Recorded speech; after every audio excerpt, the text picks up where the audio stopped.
আমরা ব্যবসায়ী প্রতিনিধিদের আমরা ডেকেছি অনেক একটা বড় রেঞ্জের আলাপের জন্য। এখানে বিভিন্ন সেক্টরের প্রতিনিধিরা ছিলেন। প্রত্যেকটা সেক্টরই তো বাংলাদেশে বিভিন্ন সমস্যা আছে। শিল্পের ক্ষেত্রে সমস্যা আছে, বস্ত্রশিল্পের ক্ষেত্রে সমস্যা আছে, কিভাবে আমরা রপ্তানি আগামী দিন বেগবান করব সেগুলি নিয়ে বিভিন্ন সেক্টরে বিভিন্ন প্রস্তাবনা আছে, ফার্মাসিউটিক্যালস আছে। এইভাবে একটা ব্রড রেঞ্জের আলাপের জন্য আমরা বসেছি। আর বাণিজ্য মন্ত্রণালয়ে জন্য খুব ভালো হতো যদি আমরা প্রত্যেকটা সেক্টরকে আলাদা আলাদা নিয়ে বসতে পারতাম। সেটা আমরা বসবো আগামী দিন, কিন্তু যেহেতু রোজা রমজানের দিন আমাদের আরও বিভিন্ন প্রায়োরিটি আছে, তো সেই জন্য তারা যেন দূরত্ব অনুভব না করেন, এই জন্য বিভিন্ন সেক্টরের লিডিং মানে নেতৃস্থানীয় ব্যক্তিদের নিয়ে আমরা আজকে বসেছি। এটা কোনো বিশেষ বিষয়ে আলোচনার জন্য ব্যাপারটা সেরকম না। আমি টিসিবির বাজার পরিস্থিতিটা আমি আপনাকে বলি। প্রথমত বাণিজ্য মন্ত্রণালয়ে যে পণ্যগুলি বাইরে থেকে এনে মার্কেটটাকে সাপোর্ট করে যেন মার্কেট স্থিতিশীল থাকে, সেই পণ্যগুলি স্থিতিশীল আছে, সেই পণ্যের মূল্যগুলি স্থিতিশীল আছে।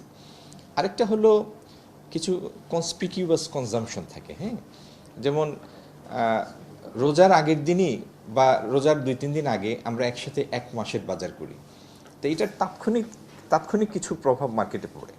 আরেকটা জিনিস হচ্ছে, এত মানুষের দেশ, সবাই যে খুব রেশনাল ব্যবহার করবে সেটা তো আশা করা যায় না। তো বিক্রেতাদের মধ্যেও কেউ থাকেন যারা পরিস্থিতির বা বিভিন্ন শূন্যতার সুযোগ নেওয়ার চেষ্টা করেন। আপনি লেবুর ক্ষেত্রেই দেখেন, রোজা মাসে লেবুর শরবত খাবে, এটা একটা স্বাভাবিক কনজাম্পশন। আগের দিনও যে চাহিদাটা থাকে না, ঠিক রোজার প্রথম দিন থেকে সেই চাহিদাটা হঠাৎ করে লাফ দেয়, জাম্প করে। 40-50 টাকার লেবু 120 টাকায় যাওয়ার কোনোই কারণ ছিল না, এবং 3 দিনের মাথায় আবার সেটা কিন্তু 50 টাকাতে ফেরত এসেছে। তার মানে প্রকৃত কোনো গ্যাপ ছিল না, যেটি ছিল হয়তো কিছু মানুষ সুযোগটা নেওয়ার চেষ্টা করেছে।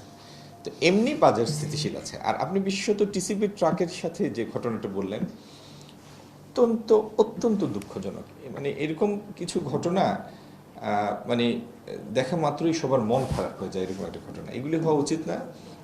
যারাই ট্রাক সেলের সাথে জড়িত বিভিন্ন জায়গায়, তারা সচেতন থাকবেন যাতে এই জাতীয় অনাকাঙ্ক্ষিত ঘটনা না ঘটে।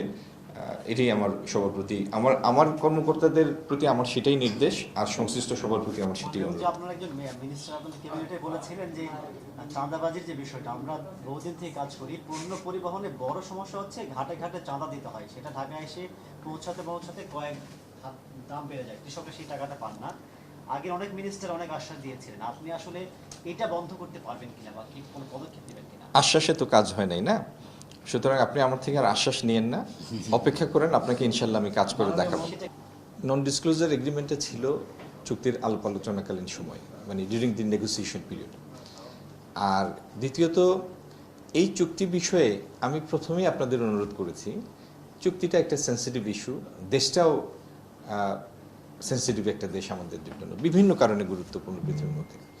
আপনাদের প্রতি আমার অনুরোধ থাকবে, এই বিকাশমান পরিস্থিতিতে যখন দি situation is very much evolving, আমার অনুরোধ আপনারা দয়া করে এই বিষয়ে মন্তব্যের জন্য জোরাজোরি করবেন না। আমরা সবাই এখানে দেশের দরদি মানুষ, সবাই আপনারা আমার সামনে যারা আছেন, আমরা একটু অবস্থান গ্রহণের ক্ষেত্রে, আমাদের মন্তব্যের ক্ষেত্রে এই বিষয়ে একটু সতর্ক থাকি।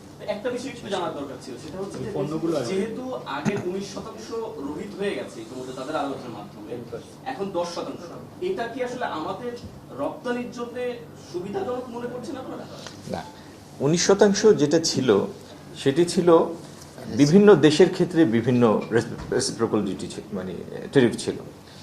আর এখন যেটা 15%, সেটা হচ্ছে অ্যাক্রস দ্য বোর্ড, মানে সবার জন্য 15%। বাংলাদেশের জন্য যেমন 15%, ফিজির ক্ষেত্রে 15%, অন্য দেশের ক্ষেত্রে 15%।